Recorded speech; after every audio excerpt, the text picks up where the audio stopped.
Graça e paz do Senhor Jesus. Eu estou aqui reiniciando as gravações hoje com Jeremias 52. Eu pretendia ter gravado esse capítulo antes de viajar para Jerusalém, como eu falei para vocês, né? Mas por uma série de motivos, eu creio que o principal é porque Deus tinha propósito, né? Eu acabei não gravando e voltei de Jerusalém agora cheia de ideias, cheia de coisas. Deus queria realmente falar comigo. Queria me mostrar, talvez, me fazer entender por que eu comecei pelo Velho Testamento e não pelo Novo, como era a minha intenção, porque o Novo é muito mais fácil, né? Vamos combinar que a gente, com o Novo Testamento, a gente voa, né? E o Velho, ele tem alguns mistérios pra gente, né? Mas o Senhor falou muito claro ao meu coração por que Ele queria que eu entendesse a história daquele povo, que eu entendesse a história daquele lugar. E à medida que eu for gravando agora, eu creio que as coisas vão começar a fluir, porque agora eu vi assim lugares que eu só falava aqui para vocês, agora eu vi. E Deus quis me dar essa experiência. Eu louvo ao Senhor por isso que Ele me permitiu viver. E eu vou continuar a gravação aqui do último capítulo hoje de Jeremias, mas já eu creio que com uma nova visão, uma nova perspectiva, uma nova realidade, coisas lindas que o Senhor colocou no meu coração e que eu vou, assim, ao longo desse estudo, com certeza, partilhar com vocês. Foi tudo muito bonito, viu, gente? Eu gostaria de fazer um vídeo, assim, só falando daquela viagem para Jerusalém. Eu creio que eu vou fazer ainda, mas por enquanto vamos terminar o que a gente começou, né? Nós estamos hoje aqui em Jeremias 52 e a história que está contando é de Zedequias, que ele tinha 21 anos quando ele se tornou rei, reinou em Jerusalém por 11 anos. O nome da mãe dele era Amutal, filha de Jeremias de Líbina. Ele fez o que o Senhor reprova, infelizmente, né? Assim como Jeoaquim também tinha feito. E a ira do Senhor foi provocada em Jerusalém e em Judá, de tal forma que tenho que tirá-los da minha frente, diz o Senhor. Sabe, você às vezes provoca a ira do Senhor de uma tal maneira, de uma maneira tão tremenda, que o Senhor tem que tirar você da frente dele.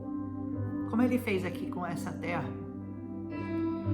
E olha, Jerusalém foi destruída e reconstruída 12 vezes.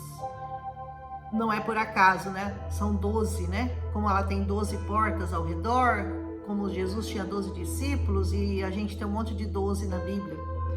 Zedequias se rebelou contra o rei da Babilônia e isso era propósito de Deus. Porque ele fazendo isso, o que aconteceu? O rei da Babilônia se voltou contra ele e cercou Jerusalém por 2 anos. E diz assim, que no 9º ano, ele estava no 9º ano do seu reinado, no 10º mês de Nabucodonosor, o rei da Babilônia vai lá e marcha contra Jerusalém. E com todos os seus exércitos, eles ficam acampados ao redor da cidade.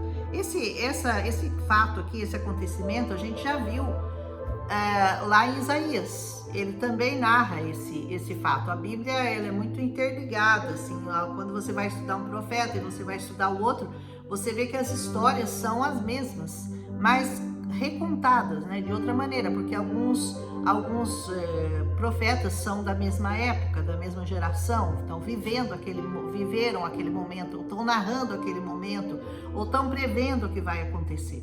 Então a Bíblia ela é essa teia que se fecha completamente, né? Porque tudo, um ponto está ligado no outro, nada que está escrito por acaso, tudo aqui tem um motivo, tudo aqui tem uma razão de estar escrito aqui.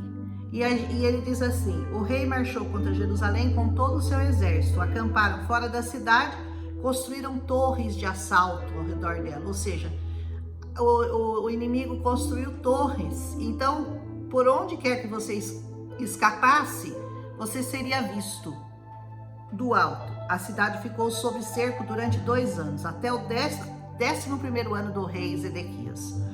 E ao chegar o 9º dia do 4º mês, a fome era tão grande que não havia mais comida para o povo. Qual é o problema de você cercar uma cidade, né?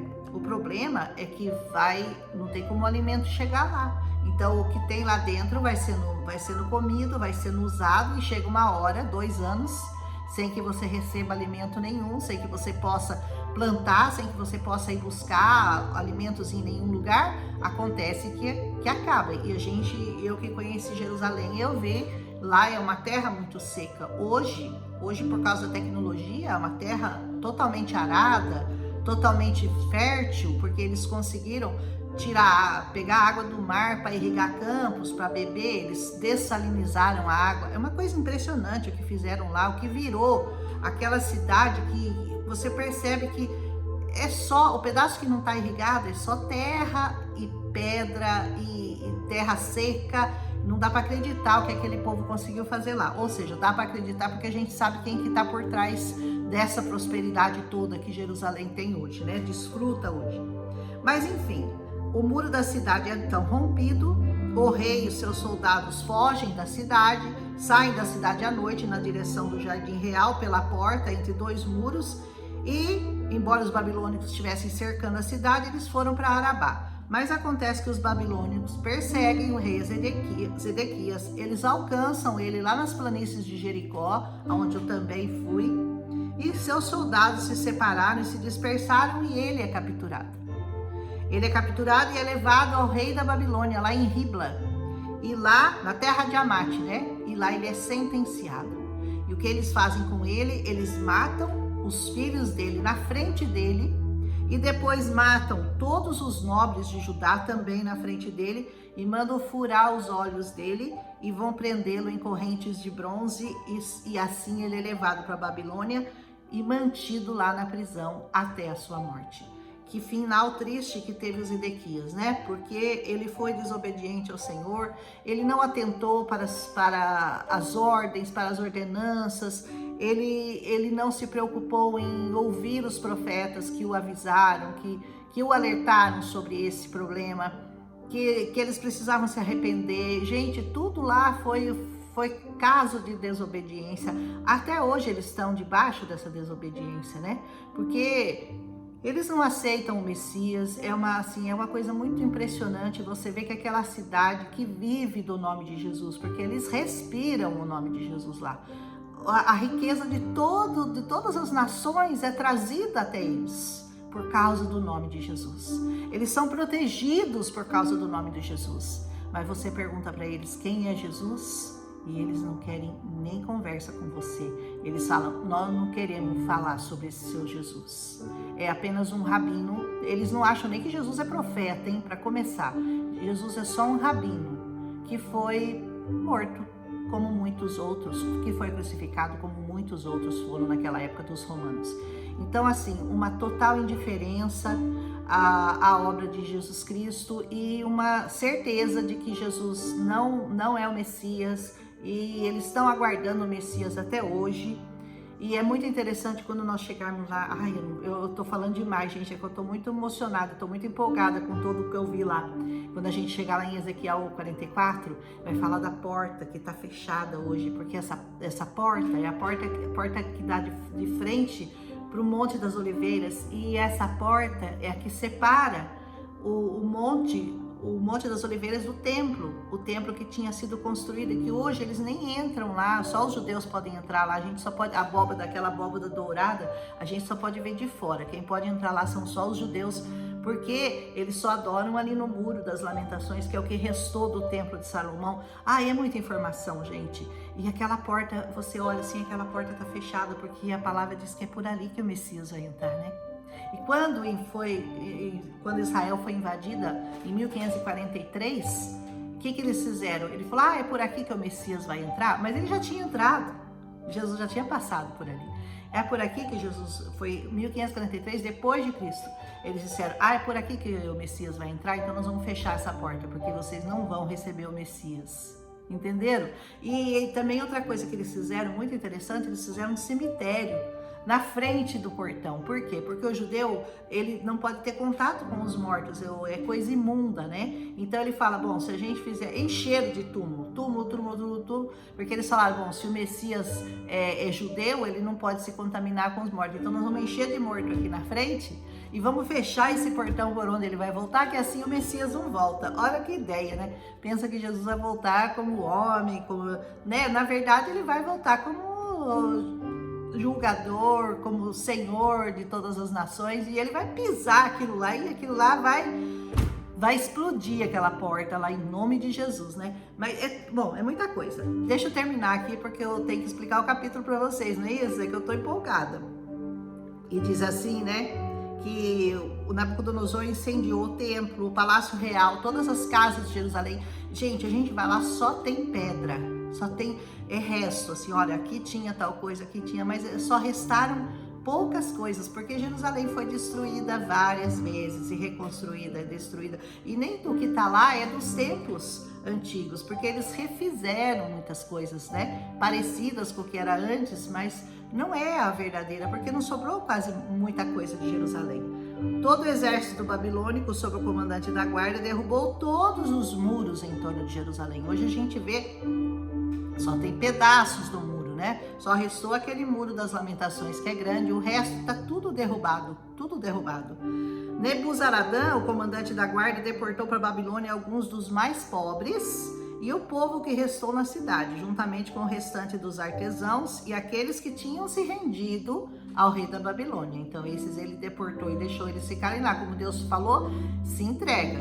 Porque se você se entregar, você tem uma chance de sobrevivência. Se você resistir, vocês vão padecer, porque a ordem foi dada por mim, dizia o Senhor, né?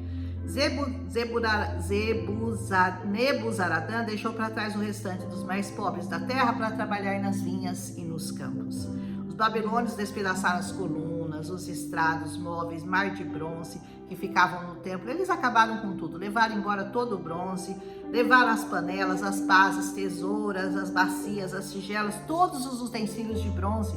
O comandante levou embora as pias, os incensários, as bacias de aspersão, panela, candeeiro, tigela, bacia usada para oferta, tudo, gente, não restou nada naquela cidade.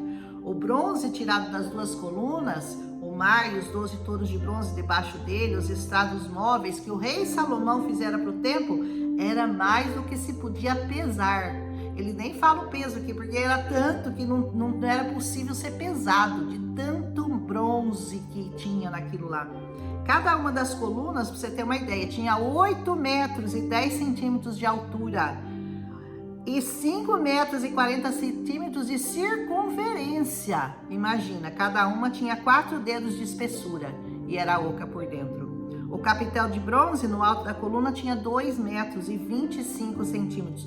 Tudo isso aí nós já temos lá em Jerusalém, uma réplica de como era no passado, mas não desse tamanho, né? Uma réplica menor, proporcional ao que era. Enfim, fala das romãs de bronze que tinha. O comandante tomou como prisioneiros o sumo sacerdote Seraías, o sacerdote adjunto Sofonias, os 3 guardas da porta, foi todo mundo. E dos que ainda estavam na cidade, ele tomou o oficial encarregado dos homens de combate, 7 conselheiros reais. Também tomou o secretário, que era o oficial maior, encarregado do alistamento do povo da terra, e 60 de seus homens que foram encontrados na cidade. Levou todo mundo embora.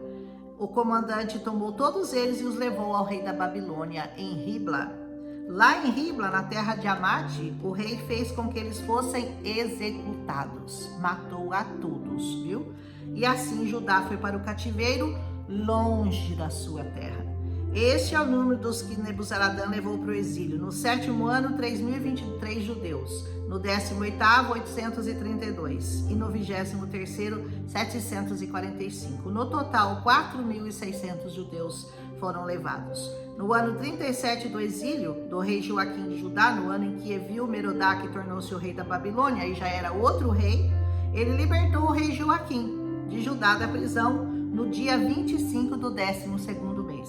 Ele falou bondosamente com ele, olha, esse daí já não era tão ruim, né? Ele foi bondoso, lhe deu um assento de honra, mais elevado que os outros reis que estavam com ele na Babilônia, e desse modo Joaquim tirou as roupas de prisioneiro e pelo resto da vida ele comeu na mesa do rei. Dia após dia o rei da Babilônia deu a Joaquim uma pensão diária, enquanto ele viveu até o dia da sua morte.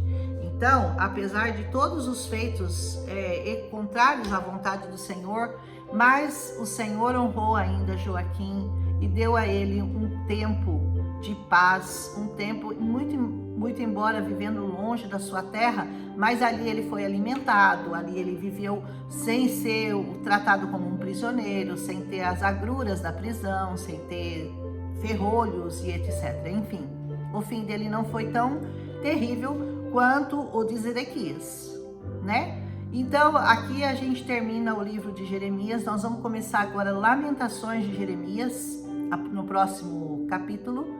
E eu espero, assim, aos poucos, ir passando para vocês um pouquinho das emoções que eu vivi naquele lugar, das emoções que eu senti por estar naquela terra que o Senhor preparou. Ali é o relógio da volta do Senhor, né? A figueira, que ele diz que a figueira... Isaías 55 fala que ali é a figueira que deveria ser a figueira principal, mas que esperava que ela desse frutos bons, mas ela deu frutos ruins, né?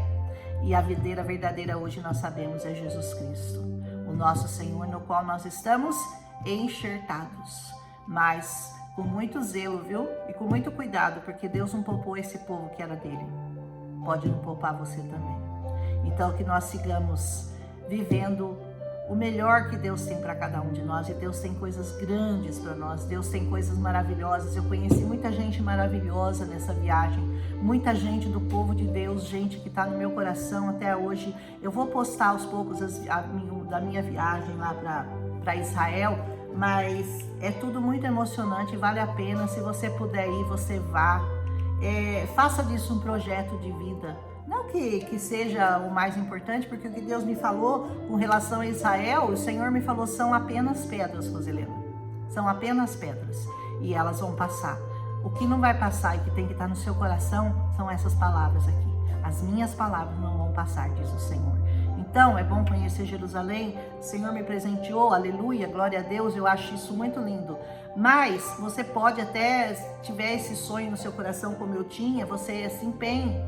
Começa a guardar um dinheirinho aí todo mês, porque não é barato não. Não vamos falar aqui que é barato, porque não é. Com a graça de Deus, o meu filho pôde proporcionar isso a mim, porque eu não teria essa condição.